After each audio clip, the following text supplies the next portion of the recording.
just told me microphone not found, and that's because I'm using. You know that you have your client after, you know, and you will tell us after. I don't know. We need to shorten these things. Oh yeah, you know? good point. Yeah. Well, you have a 5K client. Let's carry on as we go, because I think because I'm using Skype Recorder, it can't use my microphone for two things at once. It's like a man. It can't do two things at once. Okay, shut up. Okay, fine. So let's kick in, because otherwise you make me furious, my friend. Or I don't know. It's the law of attraction. I manifested that. Ooh, you're manifesting this. Okay, so on the show, on the podcast, we have a physicist to talk about metal and guitars. This is what we will do. Yeah. So I think you are a big Rush fan, right? I'm a huge Rush fan, yeah, my favourite band. So what is your favourite album then? Oh, my favourite Rush album, it'd be difficult to choose, but probably Moving Pictures, or 2112, or maybe even Signals. But yeah, Moving Pictures, good album. Very good. So I like Spirit and Radio, if that's anything to go by. Oh, good. That's a good start. We can teach you more. Classic song. The intro to that is just one of those all-time great intros.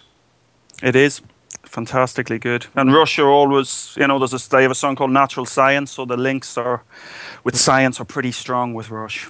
Ooh. What a nice link, actually. So I wish we could talk about guitar, but we contacted you 3 weeks ago because we did this podcast with Troy York, who was my coaching supervisor years back. And during this podcast with Troy, I felt personally uncomfortable with what Troy was mentioning, right? What he was saying, and as I said before, we connected with Tim. I don't know your name by the way anymore, yeah. Tim.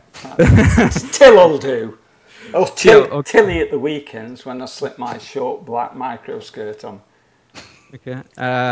So. What did I say? I felt uncomfortable. I've lost the track. I know, he's got an erection now and he can't concentrate. Okay, let's go back to Rush then. Okay, the Rush albums. No, so I felt really uncomfortable with Troy because it was kind of he was believing in woohoo stuff. How can we explain things? Well, things which are not ordinary, extraordinary. Things out of this world. What specifically was he talking about? Well, it's about we are pure essence of opportunities when we are full potential and things like that. Basically, our personality can evolve, can progress, can be the better, and we have. I don't know. Our team is laughing out loud because I'm trying to make sense of all these things, but I don't. Because some of that makes sense actually. We I don't know about the pure essence bit, but we are constantly evolving. I mean, one of the brilliant things with neuroscience for me, which fascinates me from a purely layman's perspective, is how we understand now how the brain's plastic and how it can rewire itself and how it can do all sorts of things that we didn't we didn't even know that the brain could grow new brain cells until relatively recently. In the last 10-15 years, I'm guessing. It was always thought that the brain couldn't. When I was a kid, it's like you have a pint of beer, you've just killed 50 brain cells and they will never come back. That's true. But I think. Sorry, go on. There's a big difference between that. So. As I was saying to Olivia before you arrived, Tim, I don't know whether to thank you or to hate you forever for opening my eyes to just how much woo is out there. Up to this point, Chopra was, I was well aware of Deepak Chopra stuff. I must admit this law of attraction stuff and The Secret had passed me by. And so just one of the websites I find, everything you've said, Tim, about neuroscience, etc. I'm not a neuroscientist, but I agree. If I was starting out science again, I may well go into neuroscience. I might well have gone into neuroscience.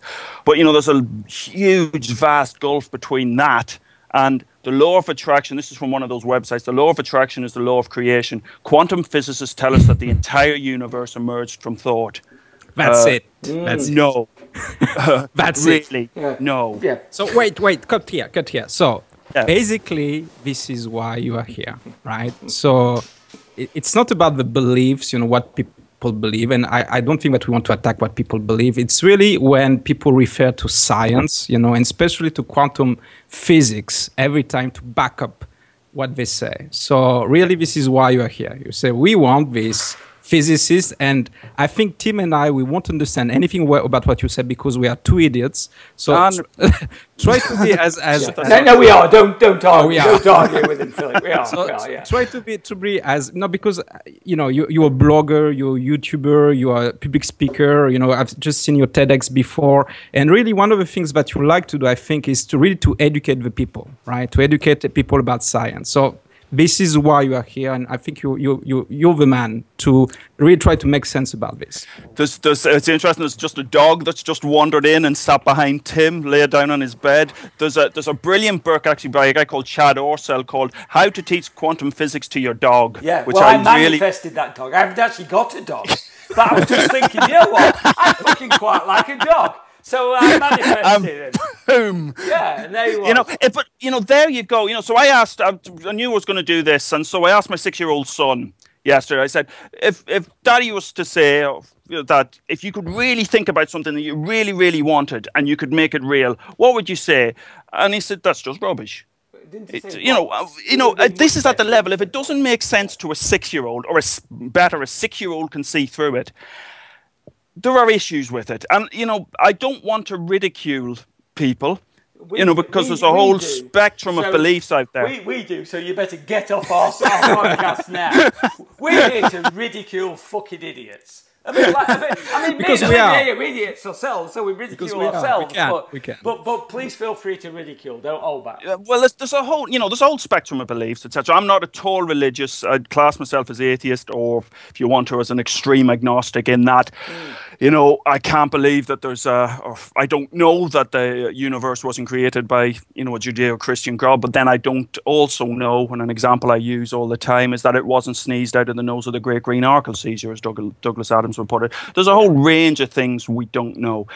The interesting thing with the quantum physics aspect of the law of attraction, which is pure nonsense, is that the quantum physics banner, of course, is used as, exactly the way Deepak Chopra uses. It's like, wow, it's quantum physics, therefore there must be something to it.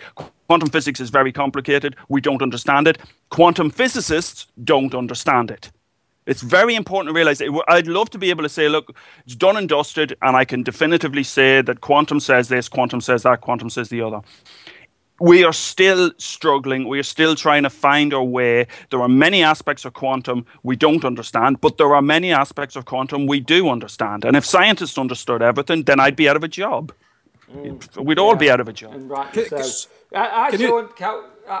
I just cut off Olivier asking some inane, boring question and ask an interesting question? Because I saw something. Okay, what's that? I saw something on Quora the other day, which was kind of in alignment with what you just said, and basically it was, somebody asked a question, and I can't think, the exact verbiage of the question, but it was basically, why do people talk about quantum physics when we know nothing about quantum physics? And somebody came back, who obviously worked it, says, well, we actually know a lot about quantum physics. Yeah. He says, what we don't know is everything about quantum physics. Yeah, which is kind absolutely. of what you said. So people, can then latch on to that, and because there's so few people in the world, and maybe you could, put a figure on that, or a rough figure. Is it 12? Is it 50? Is it 100?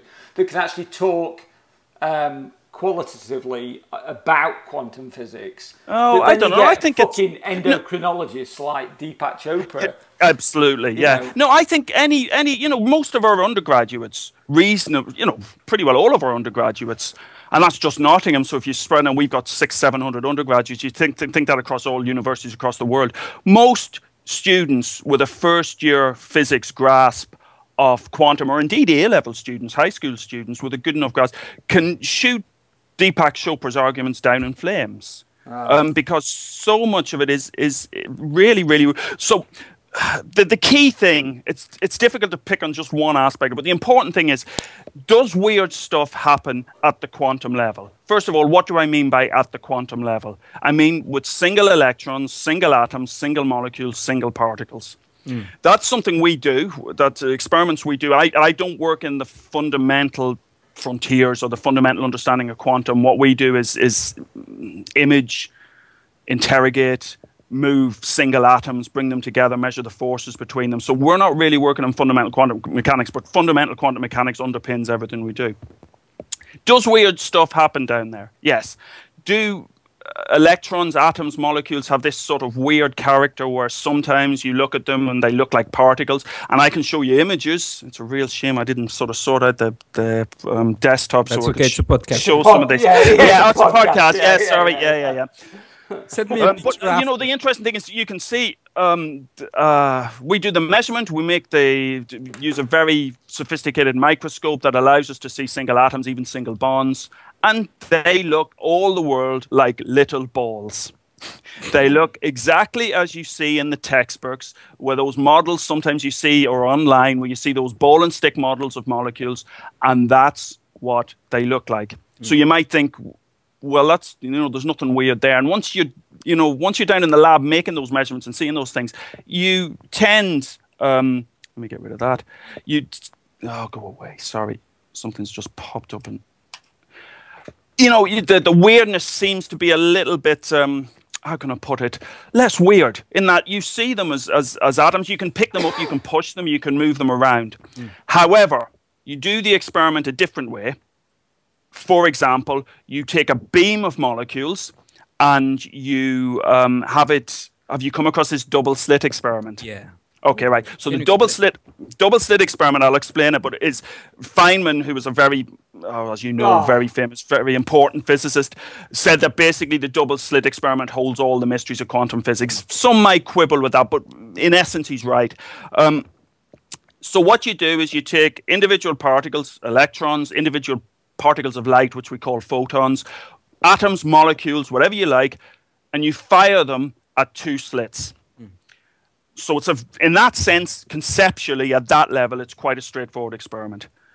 But what you find is that even if you send the particles through one at a time, and we can do this, we can slow it down so you send one electron through at a time, and there's a great video on YouTube which shows this. What happens is instead of them piling up behind the slits, as you might expect if you've just got a machine gun and you're just firing bullets out, you might expect them just to get two piles under the slit, two piles, one behind each slit. Instead, what you get is this weird interference pattern, exactly as you see for light. So if you take a laser and you just illuminate these slits, so you have a stream of photons hitting these slits, a stream of particles of light, you get this very signature characteristic interference pattern. But the thing we have great difficulty getting our heads around, and the source of so much of this confusion, is that if you send the particles through one at a time, you still get this interference pattern. So in that sense, what does interference mean? I can step back and maybe what I should do is explain just what interference means in a more... Can I just because just interrupt me at every point, and I'll try, because I really want to try and get to the. Don't tell me that, mate. Sorry, what?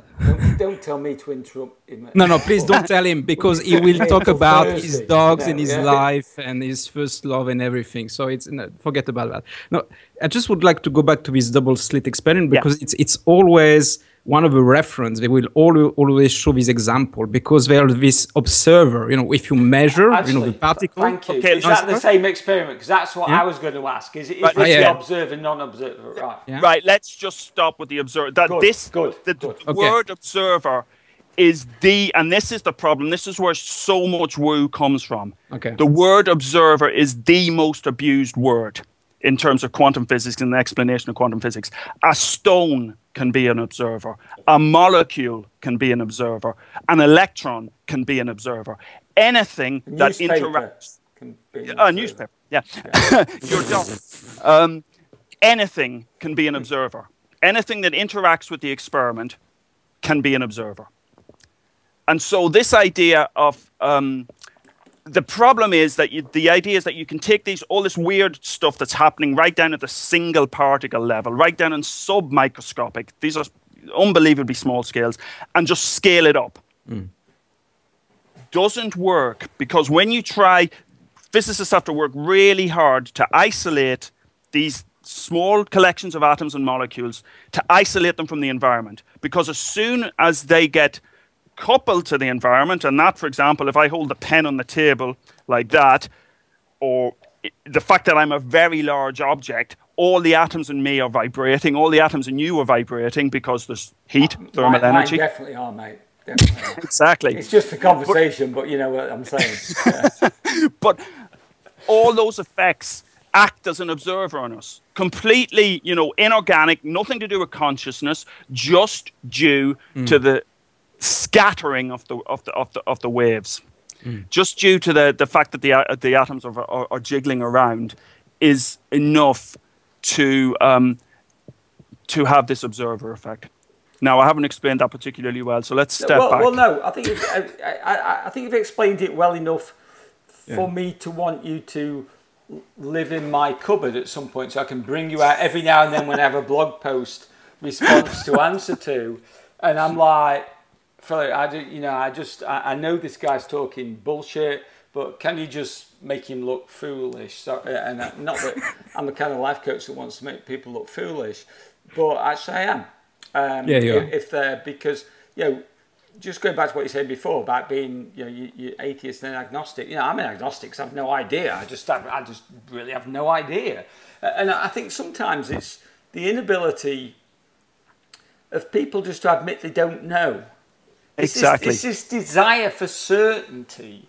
Yeah, and that's exactly what Feynman said as well. You're absolutely right. And we live with that. The interesting thing is that scientists have to live with that. You have to live with that uncertainty.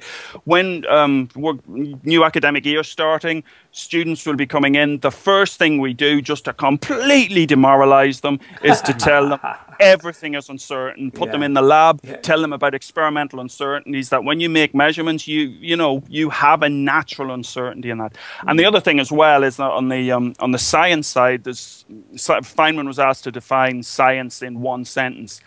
And the definition he came up with, again, we can quibble with it, but there's an important point here, is that science is the belief in the ignorance of experts. And that's the interesting thing. When woo is presented and somebody criticizes it, like a scientist, well, you're just saying you're part of the establishment. Is that of course you would say that anybody can do science. And then they will come up with 4 examples where science was wrong.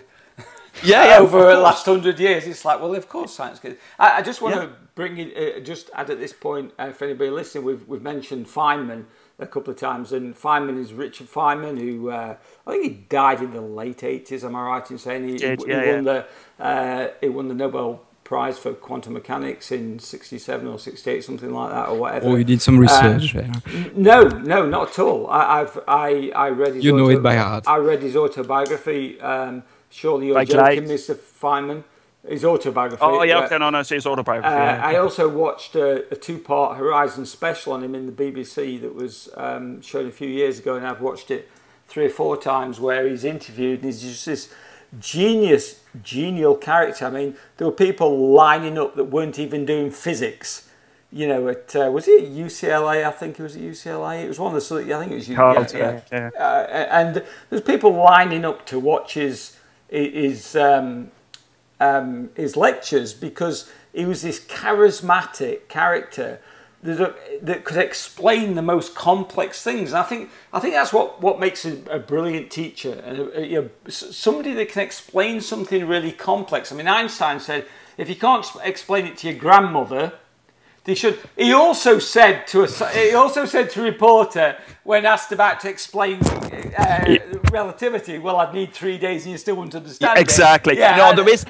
This is an interesting one. This is something that, because we do these YouTube videos, and the idea there is we try to present physics, sometimes relatively straightforward, sometimes relatively complicated, but we try to present that on sort of a 5-10 minute time scale. And I have problems with that. And so I enjoy doing those videos, But the problem is sometimes things are just conceptually tricky.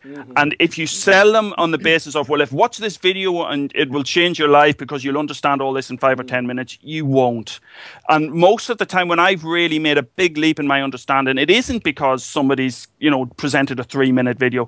It's because I've hammered, and I'm sure this is true for you, hammered your head against something. I don't understand this. I don't understand this.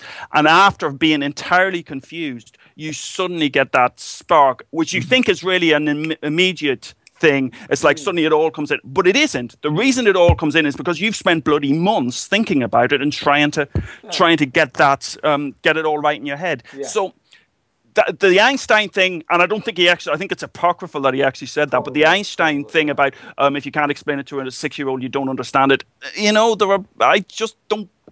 No, I don't agree with that. There's lots of stuff I think that physicists understand, and you're not going to be able to put it in terms that a 6-year-old understands. Well, I think he said his grandmother was, but I think it probably was. I think it was apocryphal, especially after the quote that he said to the journalist when he asked him to explain special relativity. I could explain it to you 3 days and you still wouldn't be any wiser, and that's actually documented. So I think probably it is apocryphal. I think you're right, because I've spent like 12 months trying to figure out why Olivier is a complete dick, and I haven't managed it.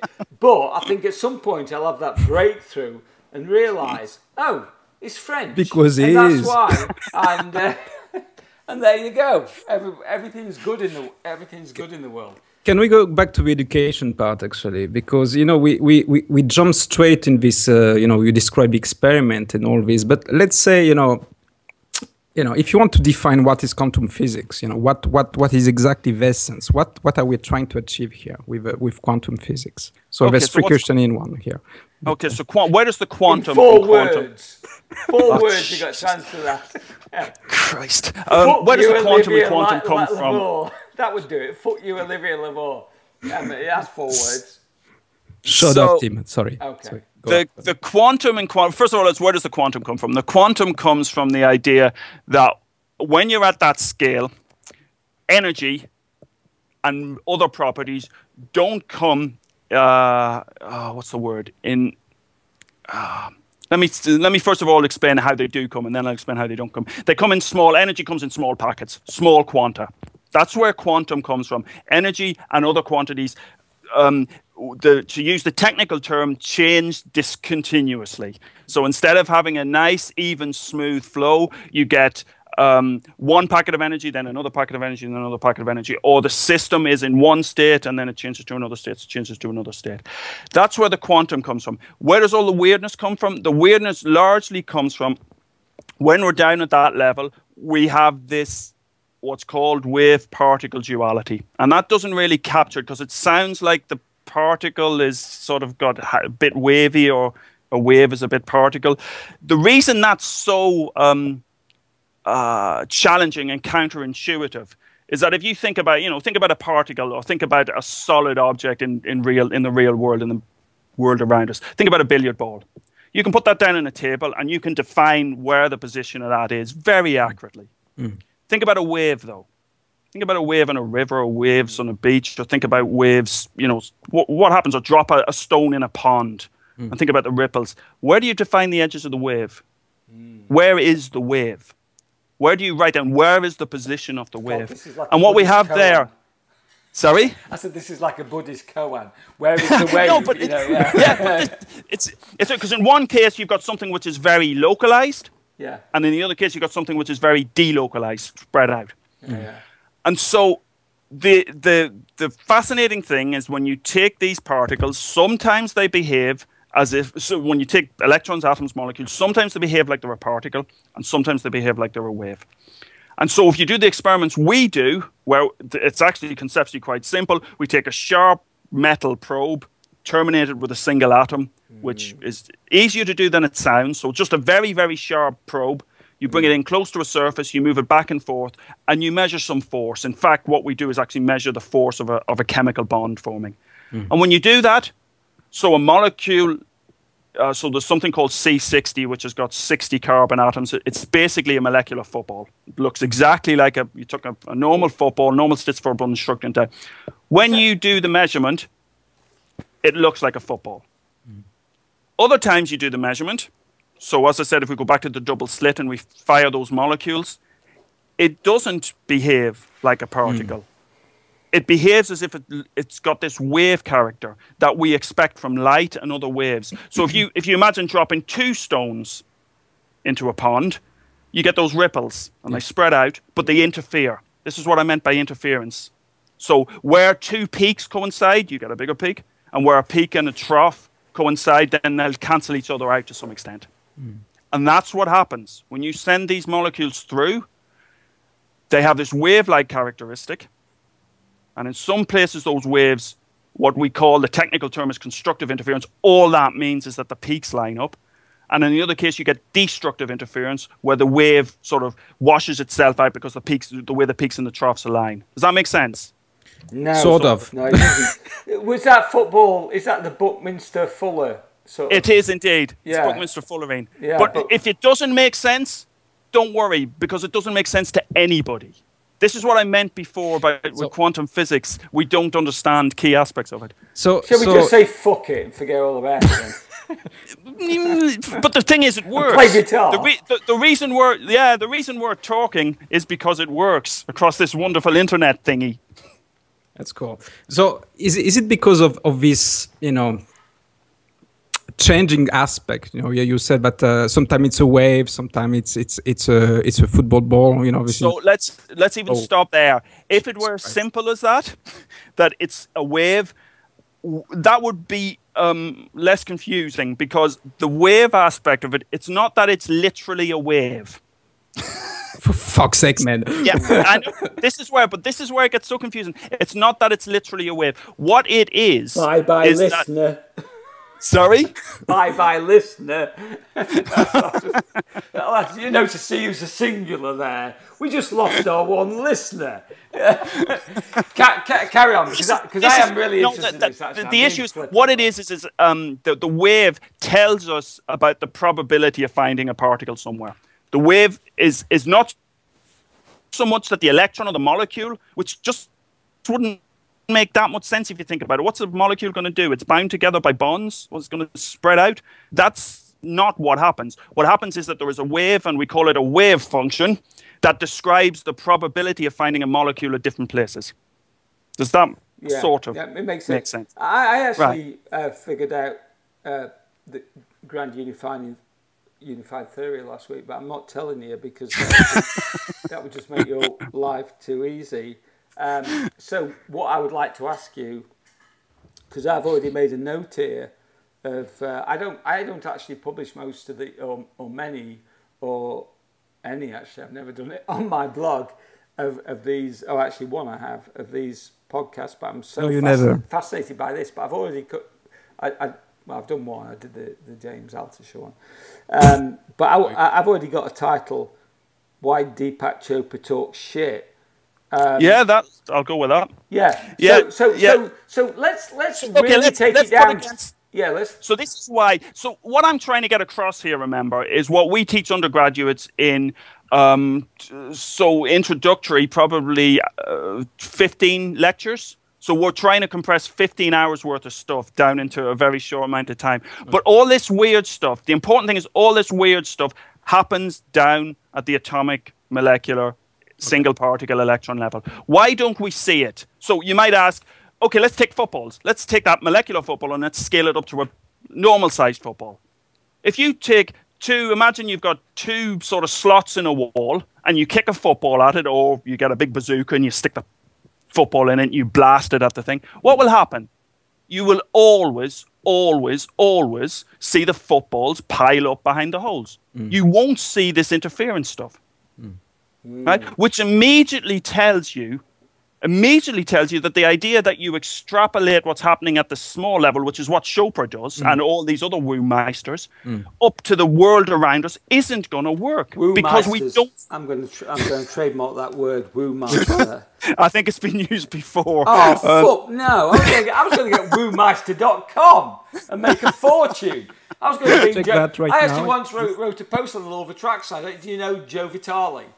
He's probably one of the biggest. And Joe Vitale is like this guy. He's about like 5'2", and he's got a waist that's about 5'2" as well. And and he's balding. And I'm like going, if you're so good at fucking manifesting, couldn't you manifest a 32-inch waist and a full head of hair, first rather than that? But we don't go for the physique. But this is the problem. This is the idea. So right at the small level, right at the really small level, there is stuff we don't understand. And what I'm not going to go into, unless we had 5 hours, is actually the role that information plays. And there is a really important role that information and our knowledge, however you define that, of the system and the experiment plays a big role. The important thing is forget about all that. That is really interesting physics. It's happening down at that small level. But we don't see it in the world around us because we're big. Fundamentally, that's it. Because we're big and we interact with big things. The biggest object thus far that's been that these quantum effects have been seen for is it's just a relatively large molecule, but it's still tiny, absolutely tiny. So one of these C60 molecules is 1,000 million times smaller, roughly, than a real football. So they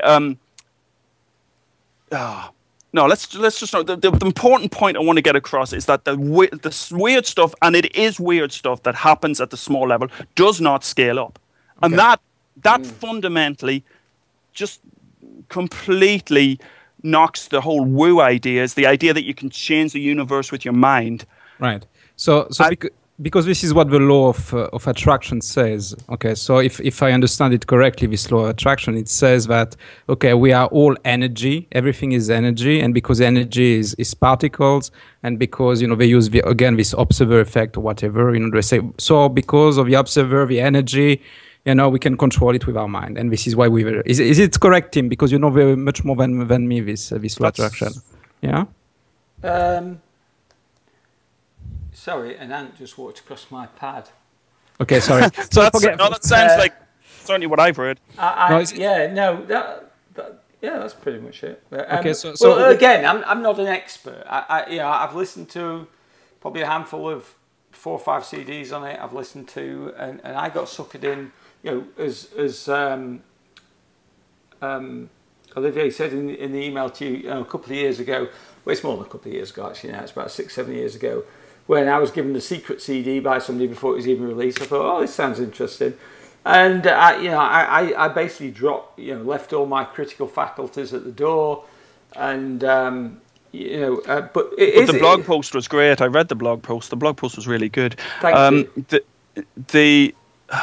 The frustrating thing about this, though, is as I was saying to Olivia just before you came along, Tim, you Google The Secret, or you Google Law of Attraction, or indeed if you go to Twitter and just do a search on Twitter for Law of Attraction, it's not like this stuff is going anywhere. I know it was 6 or 7, maybe 10 years ago since the whole Oprah Winfrey thing, etc. But there is an interesting aspect, if we get back to neuroscience, about human psychology that means we want this stuff. And I think, as you say, it's a question of certainty. It's a question of it gives us a certainty. Even if it's bollocks, and it is bollocks, it gives us certainty. But I find it, even in terms of memes, or even in terms of sort of mystic, pseudo-religious, whatever you want to call it, it's really quite nasty, isn't it? Because, if you're starving, it's your own fault because you haven't thought about it enough. Exactly. It's really, really nasty. And in that sense, it should be, Kiddlestone dead for that alone. No, I agree. I've said to people, if you're so good at this, get yourself to Ghana or get yourself to Equatorial Guinea. Teach these people how to use the law of attraction to get themselves out of this shit, rather than just making yourself ridiculously wealthy. Because here's the deal: you can do both, because you can manifest whatever you want. And at the times I have mocked people who have followed me on Twitter who are law of attraction experts, and I'm like, you're not that big of a fucking law of attraction expert because I'm not following you back. So therefore, I think that's my proof. No, but it is it is just beyond ridiculous, and I find it so. BuzzFeed did this article on what scares physicists most. I think I sent you a link to it a few weeks back, and my thing was that the fact that Deepak Chopra's 2.5 million followers. That really worries the hell out of me, and it tells me that it doesn't, to a large extent, over the last few years, with people like Brian Cox, and I have a huge amount of respect and time for Brian Cox and Jim Al-Khalili and other people who are very much, and Alice Roberts, who are into science popularization and getting out there. It shows you that you can put as much science out there as you like, you can explain it as much as you like. You're always going to be met with, in some circles, well, you know, scientists are part of the establishment, they don't get it, science doesn't explain everything, there are more things in your, you know, world or ratio, or however the bloody quote goes, etc. It's that, what's the Tim Minchin song, Storm? Have you come across this? Storm? No. Is it Storm it's called? I'll need to Google it later. I'll Google it now. But it's worth... I'm glad when our guests go on the internet while they're talking to us, because that shows there. But I want to bring up a point, actually. I want to go back to Richard Feynman. And yeah, it is called Storm. Feynman did a great example of trying to explain how quantum physics worked. And he said, and you probably saw this, Philip, and because it was in the Horizon interview, he says, imagine you're playing a game of chess. He says, you move the pawn, and the pawn goes there. He said, but the thing is, you're only seeing one little small part of that chessboard, and you don't know the rules to the game. Yeah. So you may make that move, but you don't know the rules are. You don't know what all the other players.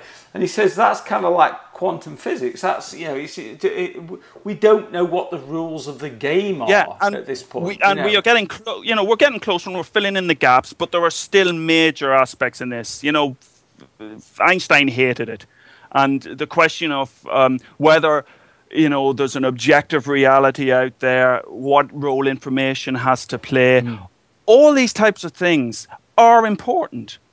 But the problem is, you know, you can reduce it down if you try and do the double slit experiment. Remember, all of this can be brought down to that double slit experiment. Do it with footballs, do it with slots, and, you know, take a bloody garden fence or whatever, so cut out some holes in it. Do the double slit experiment. I'm off to do it now. Until you're blue in the face. You are not going to see these wave-like properties emerge. You're not going to see these interference effects, which are so crucial for all the weirdness of quantum. They're not going to be there because we're big. And this is the problem with Chopra. He and all the others is that they extrapolate. They take what's happening at the really small level and assume, well, okay, we can just take that to the very big level. It doesn't work like that. Because if it did work like that, we'd have discovered quantum physics a hell of a lot sooner. I want to bring up 2 points that are really important. First of all, you know, because Einstein ridiculed hair conditioner, you know, so. You know, he had some serious matters of judgment. Plus, he was a bit of a womanizer. But I love the way you say Chopra or Chopra or whatever, because every time you say it, I hear Chopra and Oprah. And it's like, fuck. There's an entanglement. Have you ever seen them together? Yeah, it's kind of like the same thing, because she like... It's quantum entanglement. She likes the secret. There you go. Here's the thing with Chopra. I've read some stuff by his that is really good. When he sticks to what he knows about, in terms of... he's fantastic at doing... hypnotherapy or meditation inductions or whatever. He's really good at that. He's very skilled at that. He definitely offers some great advice. I read his part of the book in The Shadow Effect. I thought was excellent. But then he kind of loses the plot. So and the reason you're saying, well, he's got 2.5 million followers. You know, I don't think anybody in the law of attraction community has got anything like that. And I think it's because in some respects he actually really is credible. You know, I don't want to knock the guy. You know, I saw his interview with Richard Dawkins, and it was like, oh my God, he looked like the guy with his hand in the cookie jar when he accused quantum physicists of hijacking the term quantum physics. And it's like, dude, step back a bit. Do the stuff you're good at. You do have some... He's obviously an intelligent guy, but he's almost like become a caricature of himself. He's almost like believing his own publicity, if Absolutely. that makes sense. But I think... No. But I honestly think he's genuine. I thought for quite some time he was just a sort of snake oil, you know, et cetera, and that he was doing it solely for the sort of, you know, financial rewards, etc. I get the feeling he believes it. He does. And he genuinely is into this. I don't get that same impression from many of the sort of law of attraction websites out there. I agree. Where I suspect that a number of those people know it's bullshit. Yeah. Or I think there's a big difference between knowing it's bullshit and thinking it's true, but not being quite sure why they haven't managed to do it for themselves. Do you know what I mean? Yeah. It's just like they've bought into the belief, and they want it. It's a little bit like in my industry. So I see a lot of people that are trying to sell life coach training or whatever, and they're trying to help coaches develop website traffic and what have you. And then I'll go and look at their website, and they haven't fucking got any traffic. And I'll say to people, I'll tell you what, if you want to hire me to help you generate a business strategy, I will show you all my stats. I will show you that I'm getting 1,000 unique visitors a day, that I've got 10,000 subscribers. So, and I don't mean to do that to be arrogant, just to prove that I've done. Yeah, I am an arrogant dick. I know that. You are. But I've done what you want to do. And I think that's a big difference. I think a lot of the people in the law of attraction industry, they're trying to teach people to do stuff that they can't fucking do themselves. And that's where it becomes the snake oil, the pseudo-religion, I've seen so many, and I have worked with law of attraction coaches who have got no clients. Figure that fucker out for yourself. In fact, you should make that a whole fucking curriculum on your physics thing. Let's figure that out as how these people can believe that. And if you can come up with an answer that makes any sense to me whatsoever, you're a fucking genius, and I'm going to give you a Feynman-like status. And maybe have a 9-foot bronze statue made of you and put on my front lawn. Maybe 8 foot, 9 foot, maybe a bit expensive. But I would like to ask another question before you go. It's not about only about coaching, and I've seen also Chopra using quantum healing now, So quantum, the word quantum is used everywhere almost, for everything almost, And I think there's this mystery. It's not a mystery, but it's maybe because there is. You mentioned that there is kind of this. There's some weird stuff going on, right? Yeah. And everyone will kind of capitalize on that. They'll say, but look, look at that. And quantum is everywhere. Everywhere. They will use quantum as an adjective, to say quantum leap. Up, he's so excited to get it. Well, the one thing I'm a bit disappointed with Philip is he's just not engaged in this conversation whatsoever. I can see him, and those of you listening on the podcast, you can't see it. He's agitated in his chair, he's moving around. He's like, oh fuck hell, I've got to give an answer to that. Yeah. But you've got to bear in mind that I drink roughly 30 cups of coffee a day. That's why. And you've got a spike on your chair that you're trying to adjust it in the right. Okay. But it's so great because Olivia is saying exactly something. The issue with that is, of course, quantum's out there and quantum's everywhere. We physicists are not entirely blameless for that. Because if we want to, and I find myself with 60 Symbols and the other channels we're involved with, doing this as well. What you want to do is you want to go, well, it's not just the boring classical, the boring normal physics. Look at this stuff. It's really mad. It's really weird. And we build up this mystique. We build this up. And there are, as I've said, there are aspects of it in terms of information and the observer and the question of how you affect the experiment, etc. All those type of things are important aspects of quantum. But if you don't put them in the right context, and sometimes you've only got 5 or 6 minutes, then the problem is that it's very easy for people who don't have any background experience to go, oh, look, he's talking about how the observer can affect a measurement, how the observer can affect the universe, despite the fact that we haven't defined exactly what we mean by observer. Well, if an observer can affect, that means, well, and consciousness might somehow be connected to quantum, but then we're made of particles, and if particles are explained by quantum, then I must be explained by quantum, and therefore I must be able to connect to the universe, and therefore I must be able to control the universe. You can see how the train of thought goes. Okay. It's rubbish because it all collapses at the point that small things behave differently to big things. And even some physicists would say I shouldn't say that because quantum mechanics explains everything. Yes, quantum mechanics explains everything, but there is fundamentally a difference because we do not see these wave-like effects in the world around us. Anybody shut the fuck up.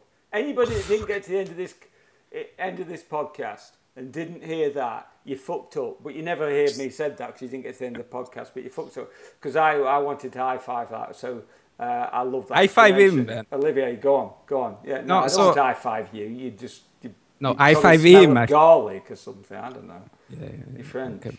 Okay, old man. So, old man. That's his constant. So. Based on this observer thing, I remember something about this cat, a cat thing, a cat. Schrödinger's cat. Can you explain us that?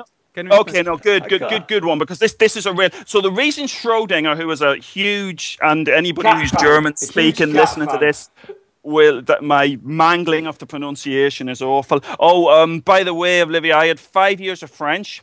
And then I went in the Irish system. I did my what's called leaving certificate exams in 1985, entirely written, no oral. I went to France as part of my PhD to Mulhouse. They couldn't understand me. I couldn't understand them. It was shocking. Anyway, where was I? Yes, Schrödinger's cat. So Schrödinger introduced this to show up the ludicrous nature of some of the claims if you follow them to their logical conclusion. And the idea is you have a cat in a box, and inside that box you also have something that's radioactive, and it decays, and it's connected to a Geiger counter, and when that Geiger counter registers a decay of the atom, registers that radioactivity's happened, then it releases the canister and you kill the cat, right? So the argument is, and here's where so much of the confusion about observer arises. The argument now is put the cat in a box, don't let anybody see it, right? The radioactivity will happen at a random time, and that's another big aspect of quantum physics. Things happen randomly, naturally happen randomly. Mm-hmm. So you put the cat in the box, and the question is now you ask yourself, if I don't open that box, what state is the cat in? And in the proper entire complete mathematical description that you would use in quantum physics, it is absolutely correct to say that the cat is in this mixed state of being alive and dead. Oh. Mm. It's a zombie. Because you haven't observed the system. It's a zombie. Yeah. But it's not like it's been dead and now it's alive. My dog behind, you pointed out earlier on, says, fuck the cat. I'll kill the bastard if you want me to.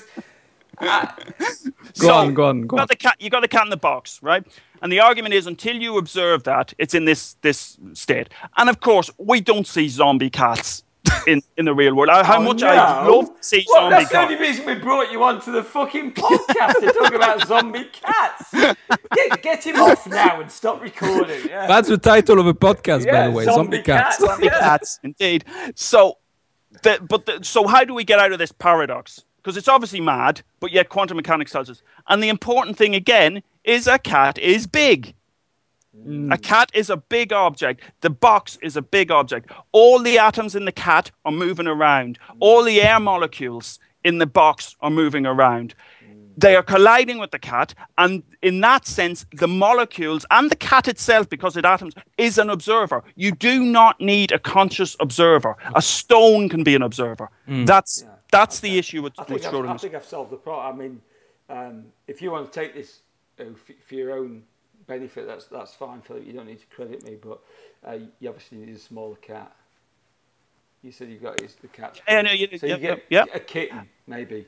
Right, yeah, indeed. Now, you're not going to believe this, but there are, in very many scientific papers, there are what's called Schrodinger cat and Schrodinger kitten states. Oh, fucking those kitten killing man, bastards. you could be a physicist. I hope they didn't put depleted uranium in there. That's just... So it's like a Dawkins experiment. I am actually not a big cat fan, so I don't really mind, but you don't fucking do it with Dobermans, otherwise I'm going to get angry. And you wouldn't want me when I'm angry, because I turn green and I go all quantum and turn into the Incredible Bulk, which is what... Okay. Yeah, shut up. Yeah, okay, no. All right, shut up. He knows when to... When I see him shaking his head like that, I know I've gone too far. Sometimes I'm ashamed. I have to say that. I have to be honest. Sometimes I'm ashamed of him. I hope you have a good time. I'm ashamed of me too. I'm sorry. No, it's been good. We are not finished, by the way. Okay. So we must be getting close. No. Okay. So I'm close. I'm so excited. I'm really close. The key point I want to get across is that observer does not mean a conscious observer. No, it isn't. The key point you want to get across and once you get that, then most of Chopra's nonsense disappears. Yeah, the key point you want to get across is Chopra's a dick. That's the key point. Let's boil it down for the layman. Let's not get all quantumy or whatever. All all that sort of stuff. I got nobody else listening to this will know what the fuck I'm talking about. But I think Philip will. I got a CSE grade 4 in physics, so that tells you all you need to know. To anybody else, that is like, I probably got my name right on the top of the paper. I can't even be 100% sure about that. But everything else was like, fucking what? What does this mean?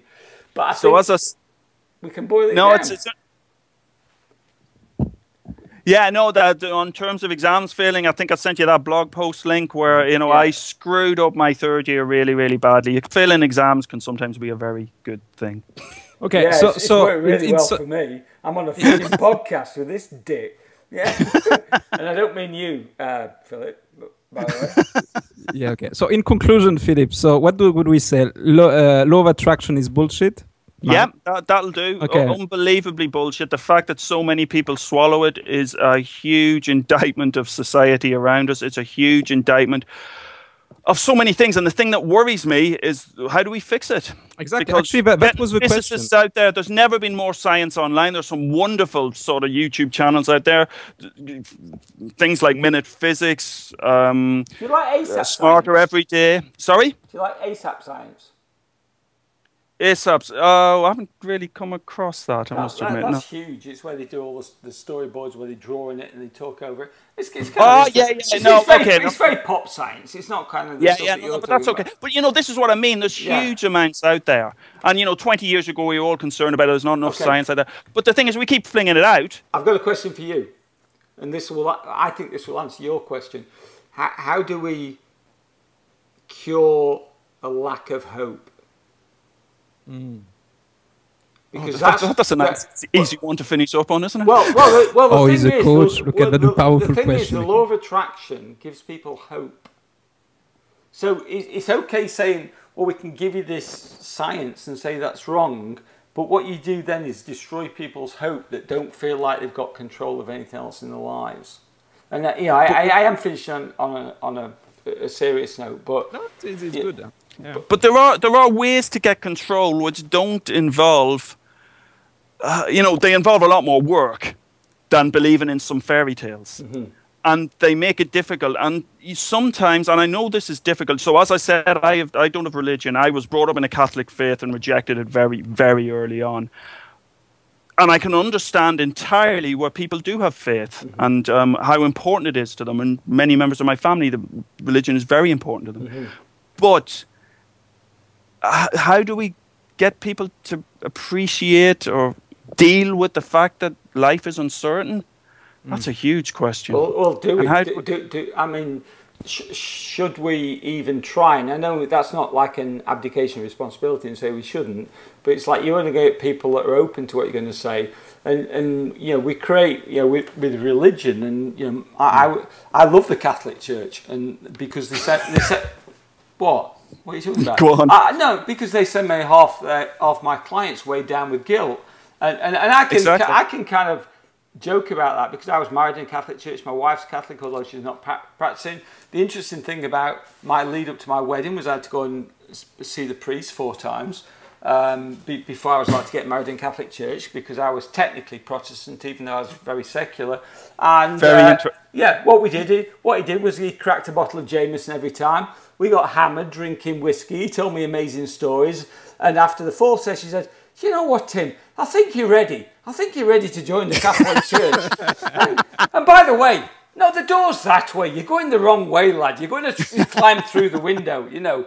But seriously, it's kind of like I'm sort of with you. But I for me, and this is a different topic. We've said this probably 4 or 5 times. I've never meant this before. Like, I would love to have you back on again and talk about and go into more detail on this. And we have said it a few times because we've had some really good guests. But I would love to, because, to me, it's just such a fascinating topic. And I don't, when I talk about religion, I don't do it to ridicule people at all, because it gives people hope. And that's so important. And it gives people, there is a lot of research to suggest that people that are really religious tend to live longer. And, but also then it comes that fundamental religion, and I'm not just talking about the Middle East now, I'm talking about in this country as well, in not so much the UK is a lot more secular, but the US, where you've got this like driving home the message and our values. Absolutely. Yeah. So I've difficulties with religion from a number of aspects, but one of the things, I'm very happy for anybody to believe, obviously, what they like. The problem is there's a big proviso. You don't denigrate other people. Right, exactly. And so much of religion is tribal. It's about, these are our values, and if you don't have our values, etc. Exactly. And you deliberately, anybody who's outside the tribe, you denigrate them. Yeah. And great example. Or you try to bring them in. You try to subsume them, of course. But the best example, one of the great examples of this was, of course, the marriage referendum vote in Ireland. Yeah. And the Catholic Church saying that this was a complete defeat for humanity. Fuck you. Brilliant. What evil? It's just that. Finally, you swear. Finally, no. I've got to ask you. When it comes to the Catholic Church, this is the problem. I've got to ask you this. Did you think when I saw the result, I was stunned because being an English, and I genuinely love Ireland. I am very much, and I don't even know where in Ireland. Are you from the north or south? I'm from Monaghan, which is one of the border counties. Okay, so to me, I'm really against that.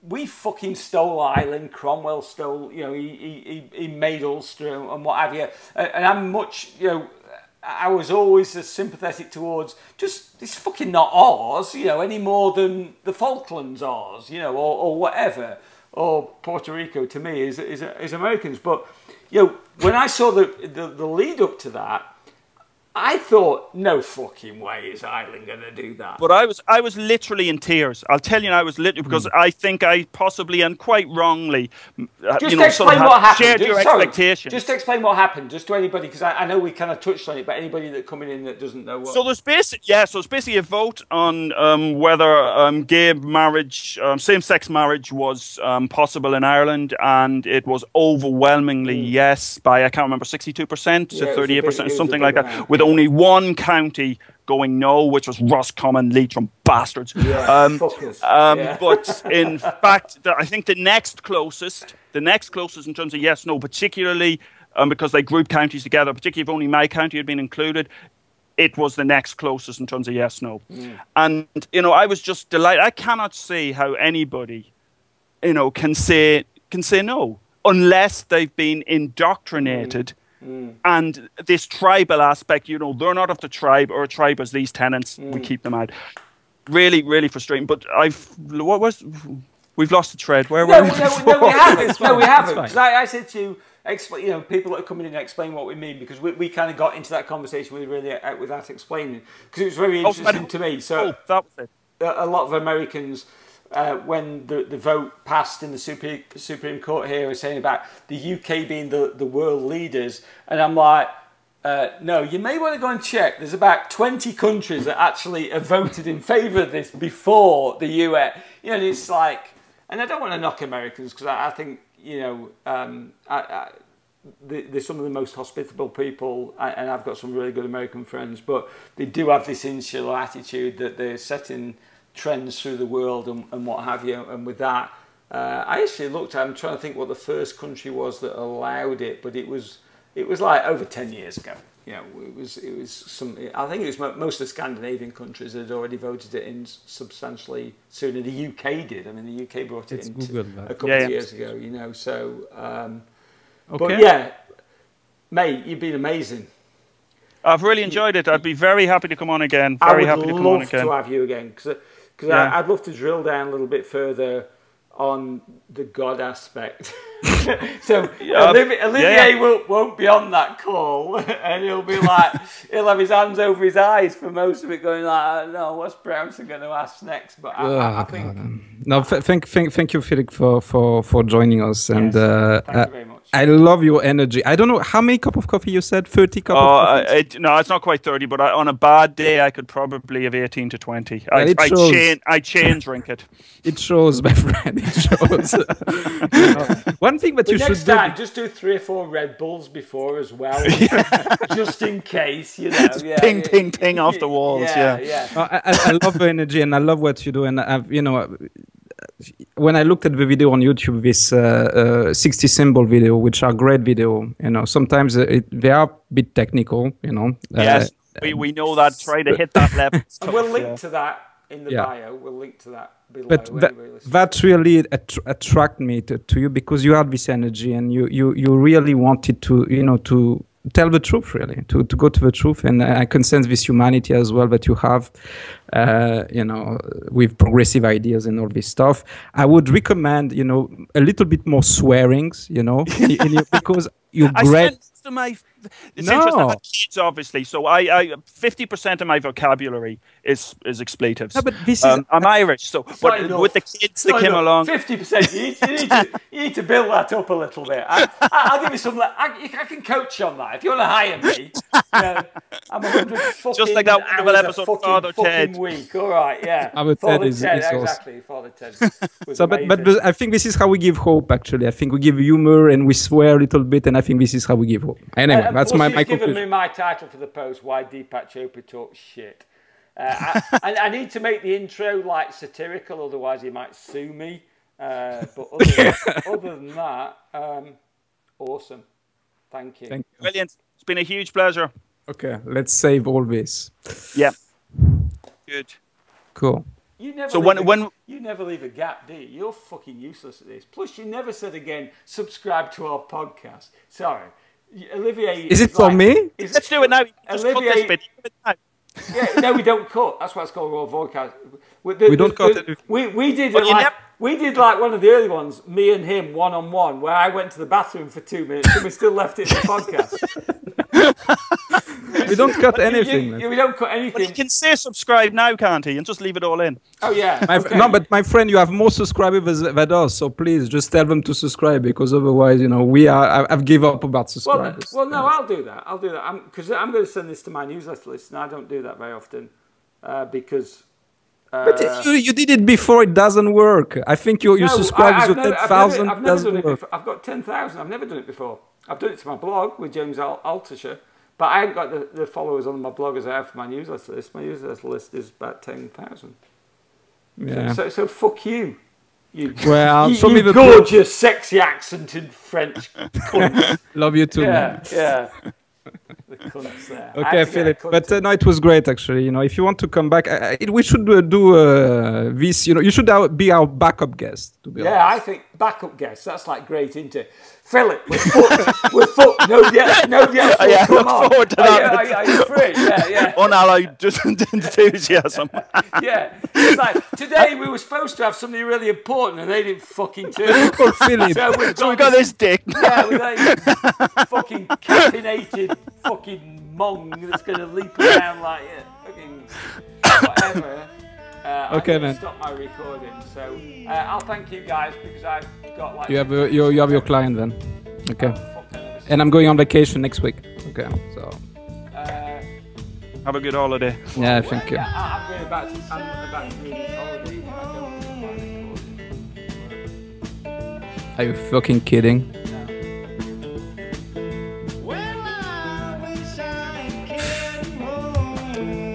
that's only the second time ever I can give you a Skype recording. I've got it on Skype.